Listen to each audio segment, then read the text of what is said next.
Magandang araw po, kabayan. Muli po ninyong samahan ang inyong lingkod, ka Jerry Geronimo, sa ating palatuntunang ating alamin. Bagamat nariyan pa rin, kabayan, ang kalaban po nating deadly virus, dapat huwag tayong magsawang manalangin at humingi ng gabay sa ating pong Panginoong Diyos, kabayan ko. For He is in control of everything. Maraming salamat po sa inyong muling pagsubaybay sa ating programa, kabayan. Okay, kabayan ko, ito po ang ating pagsasahing papawid, hindi lamang po sa COVID, hindi lamang po sa kalaban nating virus, kabayan, kung hindi sa mga bagay-bagay na may kaugnayan po sa larangan po ng pananakakan at pangisdaan, kasama na rin po ang buong ekonomiya ng ating bansa, kabayan. Okay, at tungkol po sa COVID, kabayan, na ating pong kalaban, sabi nga natin, invisible enemy, isaisip po nating lahat na tayo ring tao ang nagpapalala ng nasabing problema, kabayan. Hindi po problema ang gobyerno, hindi problema ang nasabing sakit, kung hindi ang problema po ay tayo pong mga tao, kabayan ko. Tayo po ang nagkakalat nito sapagkat tayo po ay walang pakundangan sa mga mangyayari po sa atin at sa ating pong mga kabaro, sa ating pong mga kababayan. Kung isa sa isip po nating, kabayan, ang nasabing problema, kabayan ko, ito po ay ating kalaban, hindi natin nakikita, sa palagay ko makakaiwas po tayo. Simple lamang naman po ang mga protocol na yan, kabayan. Unang-una, kinakailangan layo po tayo sa napakaraming tao. Pangalawa, huwag po tayong makakalimot na hindi magsuot. Kinakailangan magsuot po tayo ng face mask at saka ng face shield kapag nasa labas po tayo. At pag-iwas po natin sa paglabas ng ating mga tahanan kung hindi naman po tayo nangangailangan ng mga bagay na nasa labas ng ating bahay, kabayan. Yan po ang mga payo ng ating mga dalubhasa. At hindi po tatagal ang nasabing problema kapag ito ay ating pong sinusunod, kabayan. Nakita po ninyo ang mga nangyayari sa ibang bansa, kabayan. Patuloy na dumarami pa rin sapagkat patuloy pa rin ang paglabas ng tao at pagsuway sa mga ipinapayo po sa kanila. Sabi ko nga, walang problema sa mga tao po sa gobyerno, wala pong problema sa mga nakikita po natin sa ating kapaligiran kung hindi tayo na rin po ang nagbibigay ng problemang ito, kabayan. Okay, one way to avoid the virus, kabayan, is to have yourselves vaccinated. Kinakailangan bakunado na po tayo. At sabi nga po ng mga dalubhasa, siguro by the end of this year, kabayan, sana po naman maka 50 or 70% ng ating population ay mabakunahan na. At makakaiwas na po tayo sapagkat kapag may bakuna, kabayan, siguradong hindi lalala ang sakit na tatama po sa atin. Ang mga nangyayari po, yung pong walang bakuna, ang lumalala at nagkakaroon ng napakalaking problema kung hindi sa pagamutan, sa libingan po ang pinupuntahan, kabayan, sapagkat nagpapabaya. At yan po, kabayan, ay ating pong binabanggit sapagkat paniwalaan po natin ang ating siyensya. Huwag po nating paniwalaan yung ibang tao na nagsasabi, naririnig namin sa radyo, na hindi daw epektibo, hindi maganda at mapanganib ang bakuna kaysa po sa COVID, kabayan. Huwag po ninyong paniwalaan yan. Ang paniwalaan po ninyo ay ang siyensya, ang mga payo ng mga dalubhasa ng ating pong mga manggagamot sapagkat sila ang nakakaalam. Sa ibang panig po ng daigdig, ganyan din po ang kanilang sinasabi, kabayan. Okay, may kaugnayan po dito, kabayan ko, bukod sa bakuna, ay nagkaroon po nakakuha po tayo ng isang balita mula po sa Israel, kabayan. Sapagkat ayon po sa mga balita, kung hindi pa ninyo nakukuha ang nasabing balita, kabayan, may na-develop na gamot ang kanilang mga expert na sinabing makagagaling di umano sa COVID at iba pang sakit, kabayan. At sa trial na kanilang ginawa po ng mga eksperto sa Israel, sinabing ilang araw lamang po gumaling na ang mga pasyente.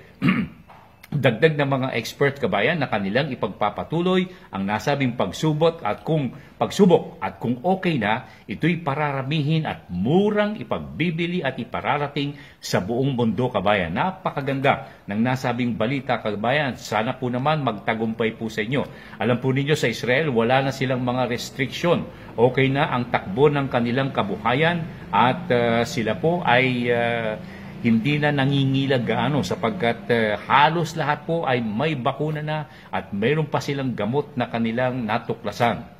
At sinabi po, incidentally, malapit po sa atin ng Israel, at ayon po sa mga balita, nagpunta ang ilan nilang mga eksperto para tumulong po sa atin sa paglaban po sa nasabing sakit.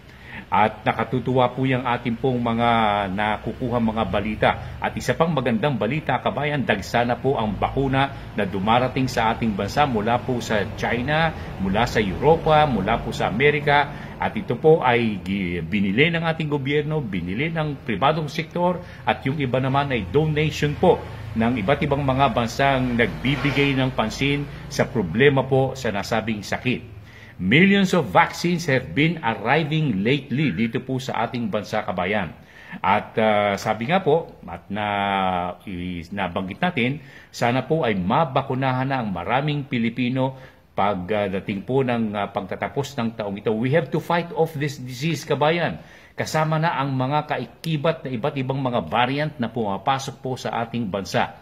Talagang matindi itong kalaban natin. And believe you me, kabayan, ayon nga po sa iba nating nakukuhang mga payo, at yan din po ang pinapayo ng ating palatuntunang ating alamin.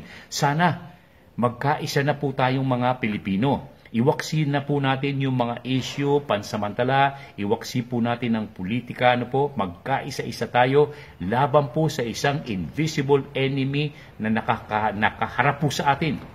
At yan po ay sa palagay ko, kung magkakatulong-tulungan po tayo, makakaiwas tayo ng malaki dito po sa problemang ito.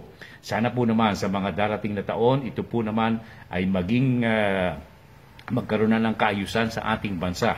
Lalong-lalo na po kung may pagkakaisang mga Pilipino na ipinapanalangin po natin dito po sa ating palatuntunan, ating alamin. Okay? At tandaan po ninyo, kabayan, kayo po ay mag-ingat sa pamamagitan po ng pagsusuot ng face mask. Sa ibang bansa, yan din po ang ipinapayo. At iwasan po ninyo ang napakaraming tao. Distancing, importante kabayan. At saka yung face shield, kung kinakailangan pong isuot po natin, gamitin po natin para tayo po ay makaiwas sa nasabing sakit, kabayan. Okay? Naku, yan po ang ating pong nakukuhang mga ulat mula po sa ating mga dalubhasa at mga bagay na ating pong pinag-uusapan sa ating palatuntunang ating alamin. At meron tayong ibang paksain po natin. Sa agri-fishery sector naman, kabayan, dapat siguro pag-usapan po ng mga nasa gobyerno at mga dalubhasa po natin sa pagkain, produksyon ng pagkain. Ang mga problemang dala po ng pabago-bagong klima sa iba't ibang bahagi po ng daigdig. Alam po ninyo, maraming mga taniman at alagaan ng hayop at isda ang naaapektuhan. Halimbawa sa mga taniman, yung mga inaasahan po nating ani hindi po nakukuha dahil sa mahabang tag-init, at kumisa naman sa ibang lugar, lately ang pagdating naman ng mga malalakas na ulan na sumisira po ng ating mga pananim. At halimbawa na, naging karanasan po natin mga punong kahoy tulad po ng puno ng mangga. Sa umpisa, daming bulaklak at dami po ng bunga, pero dahil po sa mahabang bagsakan ng ulan, nabulok ang maraming bunga po, kabayan, na dapat anihin. At yan based on personal experience. At kawawa naman yung nagbobomba po ng mga puno ng mangga sapagkat nalulugi po sila, kabayan. At may mga hindi naniniwala sa climate change, kabayan. Pero ang pinaniniwalaan po ng mga expert ay yung mga nararanasan po natin sa agri-fishery sector, kabayan. Paniwalaan tili, kung ayaw nyo maniwala sa climate change, kabayan, nangyayari po talaga. Nakikita po natin ang pabago-bagong klima sa iba't ibang bahagi lamang, hindi ng Pilipinas, kung hindi ng buong mundo, kabayan.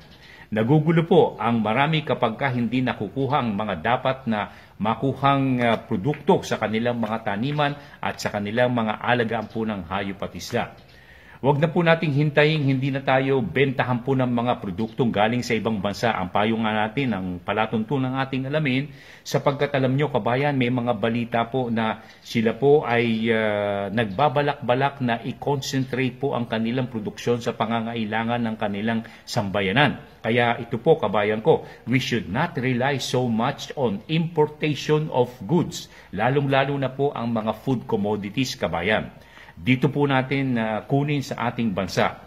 At meron nga tayong payo, lahat po ng mga lowland areas na dapat sa taniman po ng palay at mais at sa mga gulay, huwag po nating hayaang ma-convert po ito sa mga infrastruktura na kagaya po ng mga mall, ng mga subdivision at iba pang mga infrastructure projects na makababawas po sa produksyon ng pagkain, lalong-lalo na po ng mga butil na kagaya po ng palay at mais.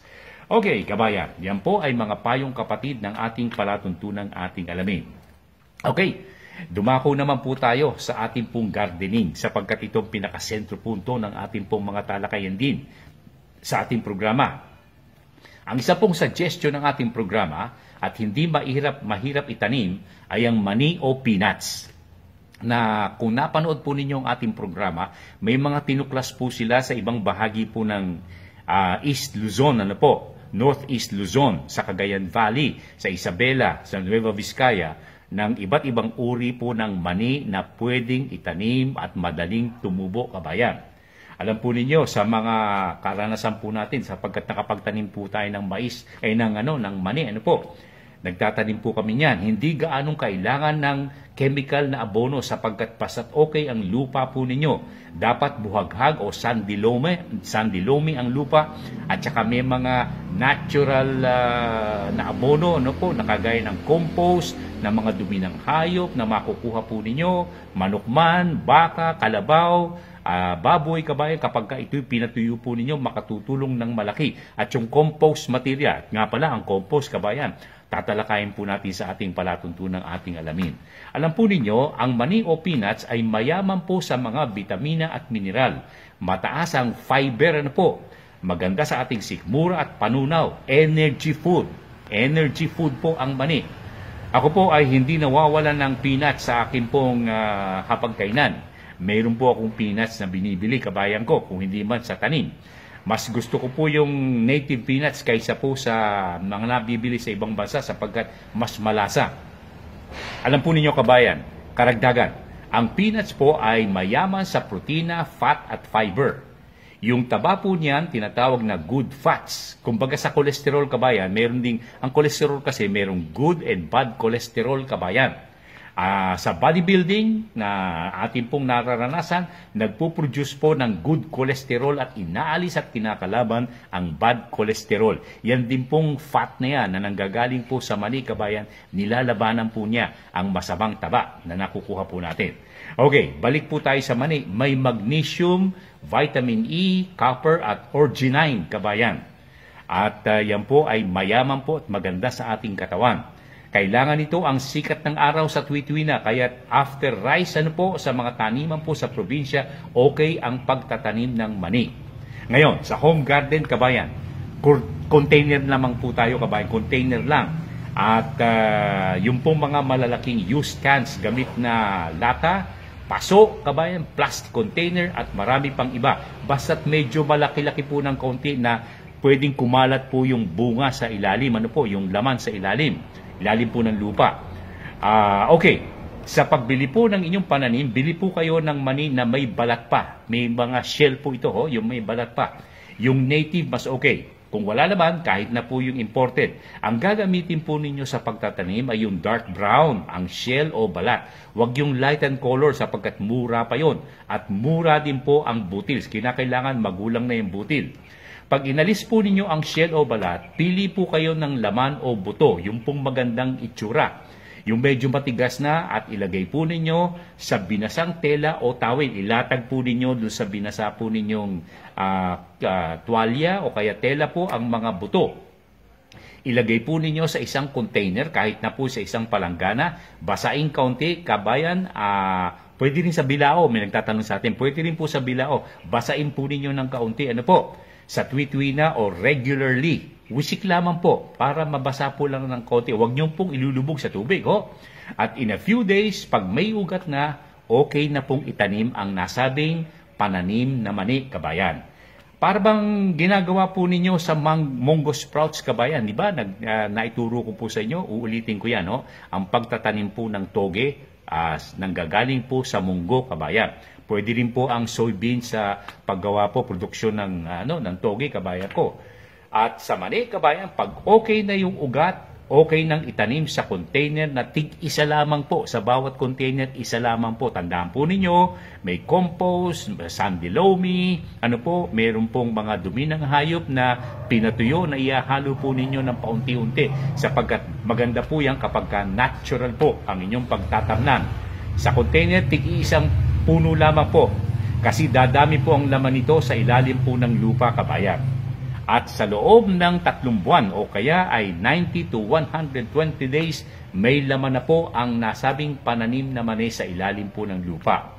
Check po ninyo regularly at pag medyo brown na ang mga laman o bunga, okay na pong anihin, kabayan. Okay? Saka medyo matigas na po yung shell at puno ng laman ang shell. Makikita naman po nyo, kumuha kayo ng sample, kabayan.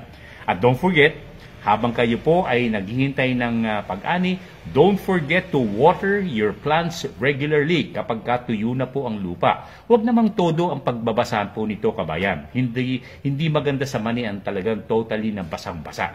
Sa field after the rainy season, kabayan, hindi na kailangan ng pagdidilig ng mani sapagkat yan po ay natural na nakakakuha po ng tubig o kabasaan sa ating mga taniman, kabayan. Yan po, kabayan, ay isa sa mga maipapayo ng ating palatuntunan, ating alamin sapagkat ang mani, kabayan, magandang itanim, madaling anihin, kabayan, at napakaganda po sa ating kalusugan at pangangatawan, kabayan. Mani, peanuts, kabayan, mula po sa ating palatuntunan, ating alamin. Okay, kabayan ko, yan po lamang ang ating maibibigay sa araw na ito. Ingat po kayo, face mask, face shield, social distancing, kabayan. At habang kayo po ay nagkakaroon ng problema, iwas po kayo sa napakaraming tao, kabayan. Okay, kabayan. Ito po naman ang iyong lingkod, ka Jerry Geronimo. O nga pala, nagpapasalamat po ako doon sa mga kagrupo natin, mga kabataan at mga magulang na nakipag-ugnayan po sa akin sa pamamagitan po ng Zoom sa Grace Fellowship Church sa atin pong nakaugnay kamakailan sa pamamagitan po ng Zoom events, kabayan. Gaya po nila Lara, Leal, at saka nila Chame, at ng iba pang mga kaibigan po nating sumali po sa nasabing event, kabayan. Okay, kabayan, ito po naman ang inyong lingkod, ka Jerry Geronimo, muli po nagsasabing ang larangan ng pananakahan, pangisdaan, mga palatuntunang pangkabuhayan ay ating pong pinangangalagaan sa palatuntunan ating alamin. Hanggang sa muli, kabayan, mabuhay po kayo at God bless sa buong sambayanang Pilipino.